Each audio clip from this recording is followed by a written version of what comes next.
Kita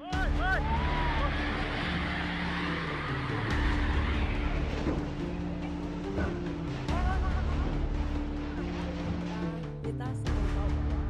bahwa Sulawesi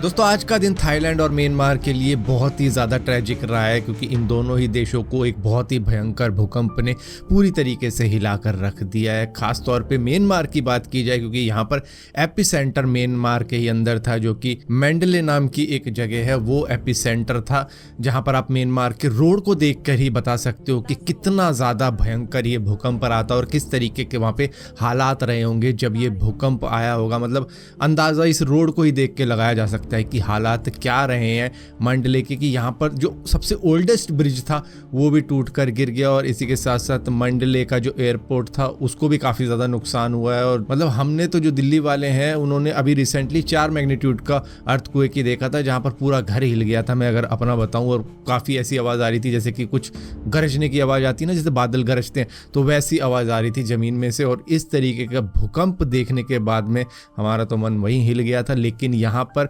Myanmar और Thailand को 7.7 magnitude का ये जो भूकंप देखने को मिला है उसने इस 30 मंजिला इमारत को कुछ इस तरीके से गिरा कर रख दिया जैसे कि कंट्रोल डिस्ट्रक्शन होता है ना, उस तरीके से ये बिल्डिंग गिरी है। और लहर उस तरीके से रही थी ये बिल्डिंग की, मतलब आप अगर एंगल देखोगे तो कभी 10 डिग्री के उस एंगल पे जा रही थी, कभी 10 डिग्री के इस एंगल पे जा रही थी। तो मतलब इस तरीके से ये बिल्डिंग हिल रही थी और यहाँ पर इन द एंड ये बिल्डिंग गिर गई। और पर काफ़ी सारी बिल्डिंग्स हैं जिनको इस तरीके से हिलते हुए देखा गया और उनका भी काफ़ी ज़्यादा नुकसान हुआ है। और घर भी ऐसे गिरे हैं लोगों के जैसे कि ताश के पत्ते, और जो घरों में बैठे हुए थे उनको भी मतलब घर के अंदर बैठे बैठे ऐसा लग रहा था जैसे किसी नाव को समुद्री तूफान में छोड़ दिया हो, इस तरीके से उनके घर हिल रहे थे इस 7.7 मैग्नीट्यूड के अर्थक्वेक की वजह से।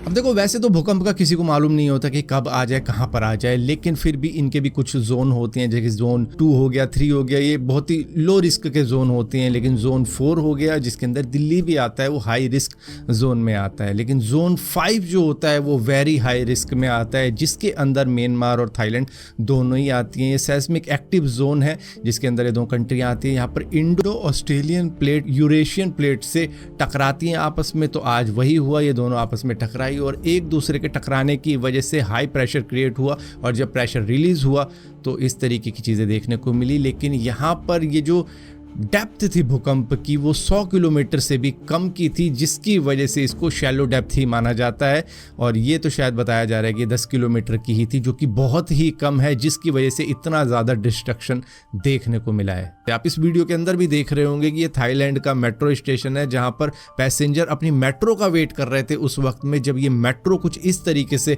हिलने लगी थी जैसे कि एक कोई नाव हो। मतलब धरती क्या कर देती है अर्थक्वेक जब आता है, तो उसका इमेजिन बस यही सब देख के लगाया जा सकता है। मतलब एक होटल के अंदर बैठे हुए बंदे, समुद्र उनके पास आ गया इतना कि बच्चे भी रोने लगे, कुछ इस तरीके के नज़ारे भी देखने को मिले हैं। और यहाँ पर न जाने कितनी सारी वीडियो हैं जो कि दिखाई जा रही हैं एक्स के ऊपर और इधर उधर फैलाई जा रही हैं जो सोशल मीडिया पे देखने को मिल रही है। उनको देख के ही रूह काँप रही है कि भाई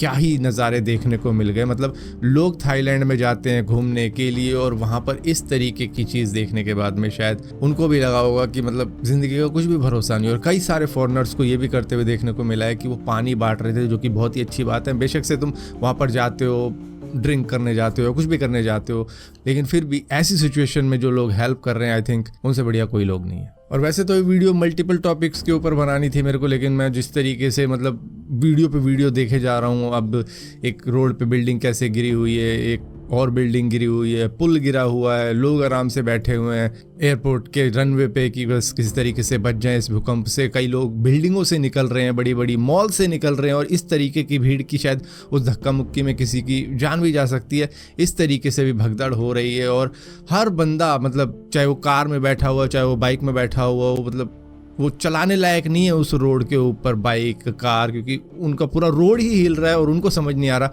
कि क्या होगा क्या नहीं होगा, क्या यही अंत है, क्या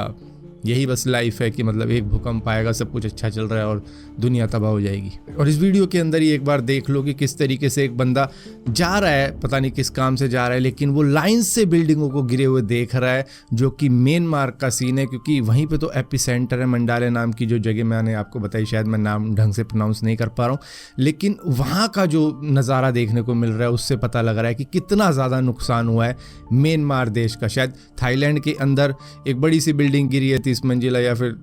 कुछ और इमारत गिरी होंगी, लेकिन मंडले नाम की जगह है जो मतलब म्यांमार के अंदर है, वहाँ पर तो भयंकर नुकसान हुआ है। चाहे किसी की बिल्डिंग 1 मंजिल की भी हो या फिर 3 मंजिल की भी हो, वो तक डिस्ट्रॉय कर दी इस भूकंप ने। थाईलैंड में कई सारे स्काई स्केपर ऐसे भी हैं जहां पर बिल्डिंग के टॉप फ्लोर पे स्विमिंग पूल बनाया गया है, जहां पर टूरिस्ट जाते हैं, स्विमिंग वगैरह करते हैं या फिर एंजॉय करते हैं। वहां के स्विमिंग पूल को भी कुछ इस तरीके से हिलता हुआ देखा गया कि उसका पानी बिल्डिंग से ऊपर कुछ इस तरीके से नीचे गिर रहा है जैसे कि बिल्डिंग ना हो, कोई वाटरफॉल हो गया। और मैं इमेजिन ये कर रहा हूँ कि भाई अगर उस स्विमिंग पूल में कोई बंदा हो और बिल्डिंग इस तरीके से हिल रही हो और पानी भी इस तरीके से अगर उछल रहा हो, कूद रहा हो, तो भाई वो बंदा भी नीचे गिर सकता है इस तरीके की सिचुएशन में। तो फिलहाल के लिए तो अब हम बस एक ही चीज़ कर सकते हैं कि प्रे कर सकते हैं म्यांमार और थाईलैंड के लिए कि भैया आगे चल के कोई भी आफ्टर इफेक्ट और ना आए इन अर्थक्वेक का।